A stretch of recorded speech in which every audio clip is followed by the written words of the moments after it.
Let me ask you something real. If I told you that a Fortune 500 company has a chief operating officer, someone whose entire job is to make sure the business runs efficiently, that decisions get made, that nothing falls through the cracks, that the CEO can actually focus on growth, would you say that sounds nice, but that's not for businesses like mine? Because here's the truth. Most small business owners are functioning as the COO of their own company, whether they know it or not. They're managing operations, making every call, handling every fire, and wondering why they're exhausted. And for years, the gap between them and a business that actually runs clean was this one thing. They couldn't afford a COO. That gap just closed, not because hiring got cheaper, because AI just made it possible to build one. And today, I'm going to show you exactly how.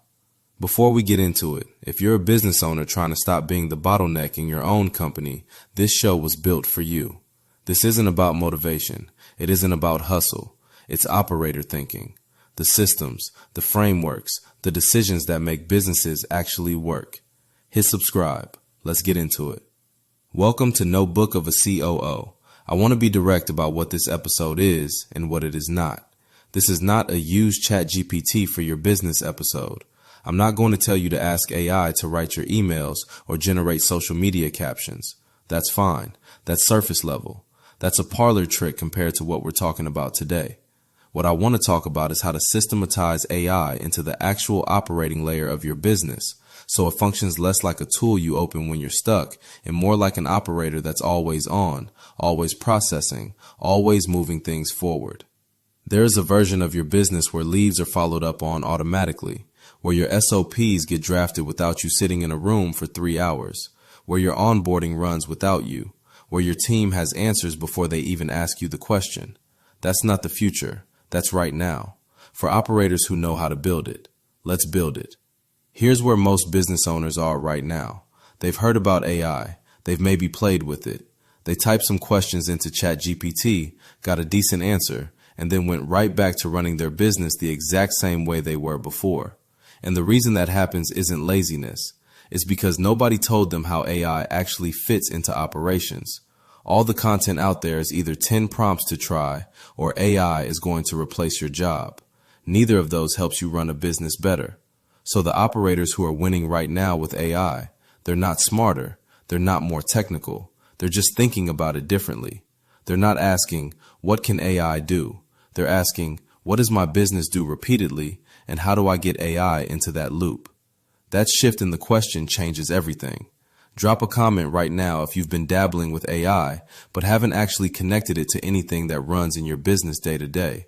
I want to know how many of you are in that exact spot, because what I'm about to give you is the framework to change that this quarter. Let's talk about the 5 operational zones where AI becomes your COO. I'm going to walk you through 5 specific functions, 5 zones in your business where AI can genuinely operate at a COO level when you build it correctly. These aren't suggestions. These are documented, deployable workflows that operators are using right now across every major business vertical. Number 1, lead qualification and follow-up, your AI sales operator. The number one place operators lose revenue isn't marketing, it's follow-up. A lead comes in, you're busy, you get to it in 48 hours, and by then, they've already hired someone else. Here's how a COO would think about this.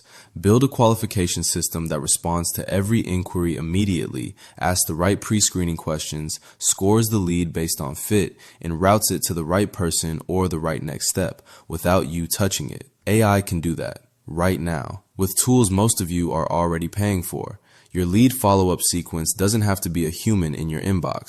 It can be a conversation flow powered by AI that asks what the prospect needs, when they need it, what their budget is, and what's happened before they reached out. Then it routes them to your scheduler, your application form, or your team based on rules you set once. The output is the same. The human cost is gone, and the speed of response is unbeatable. Number 2, standard operating procedures, your AI documentation engine. If you've been avoiding building SOPs because you don't have time to sit down and write them, that objection is officially over. Here's what this looks like in practice. You turn on a screen recorder and walk through a task the way you always do it. You upload that recording or transcript to an AI model and say, turn this into a step-by-step SOP with decision points and quality checks. Done. In 10 minutes. For a document that would have taken you 3 hours. Then you review it, clean it up, and put it where your team can find it. Now that process doesn't live in your head anymore. Now it lives in your operation. And every person on your team can execute it the same way without asking you. That's not a small thing. That's how you start removing yourself as the bottleneck.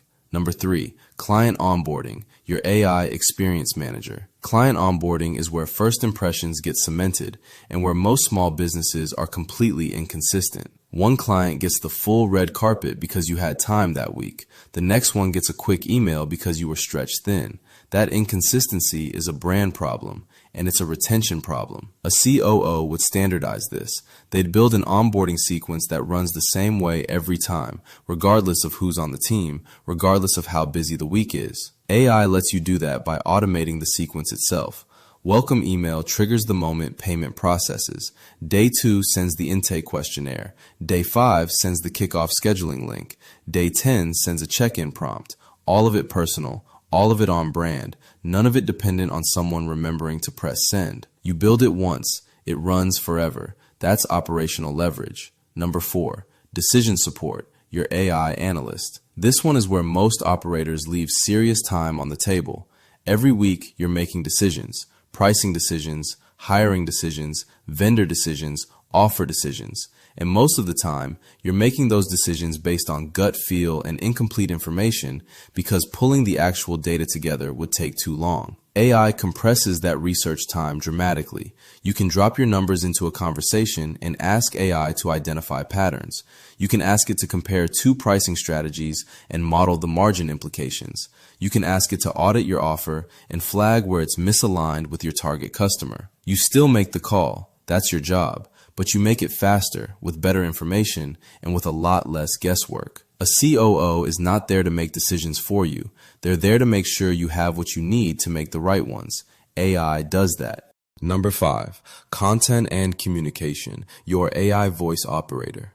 Last one, and I want to be clear here, this is not about AI writing your content and calling it done. It's about using AI to operationalize the communication layer of your business.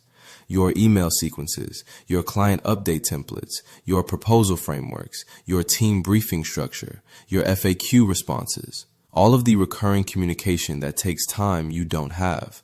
AI can draft the first version in a fraction of the time at a quality level that you can refine quickly. The goal isn't to remove your voice. The goal is to stop rebuilding it from scratch every time. Drop a comment and tell me, which of these 5 zones is your biggest time drain right now? Lead follow-up, SOPs, onboarding, decisions, communication? I actually want to know because this is exactly what we're building frameworks around inside the Operator Academy. Here's the honest truth about AI and your business. The operators who are going to win the next 5 years are not the ones who used AI the most. They're the ones who built AI into their operations the most deliberately. There's a huge difference between dabbling and integrating. Dabbling gets you cool results sometimes. Integrating builds a machine that runs. So here's your action step coming out of this episode, and I want you to actually do this, not just think about it. Pick one of the 5 zones we just walked through. Just one. The one that costs you the most time every week. Then ask yourself, what does AI need from me to be able to operate in that zone? What information does it need? What rules does it need to follow? What does a good output look like? Write those answers down. That's your brief. That's the start of building your AI operator for that function. You don't need a developer. You don't need a big budget. You need clarity about what you want the system to do. And then you need to build it. The businesses that figure this out in 2026 are going to look like they have a back office 3 times the size they actually do. That's the advantage. That's why this matters. If this episode gave you a new way of thinking about AI and your operations, here's what I want you to do. Share it with one person in your network who's building something, because this is the conversation that's happening inside boardrooms right now, and it should be happening at the kitchen table too. And if you want to go deeper, if you want the actual frameworks, the vertical specific playbooks, and the step-by-step builds for integrating AI into your operations, that's exactly what the Operator Academy is built around. We launch April 2026. Founding member pricing is still available for the first 100 operators in. The link is in the description. Go get your spot. Subscribe if you haven't yet. Drop a comment with the zone you're starting with, and we'll see you in the next episode. Wherever you are, that is exactly where you are supposed to be. But that does not mean you have to stay there. Until next time.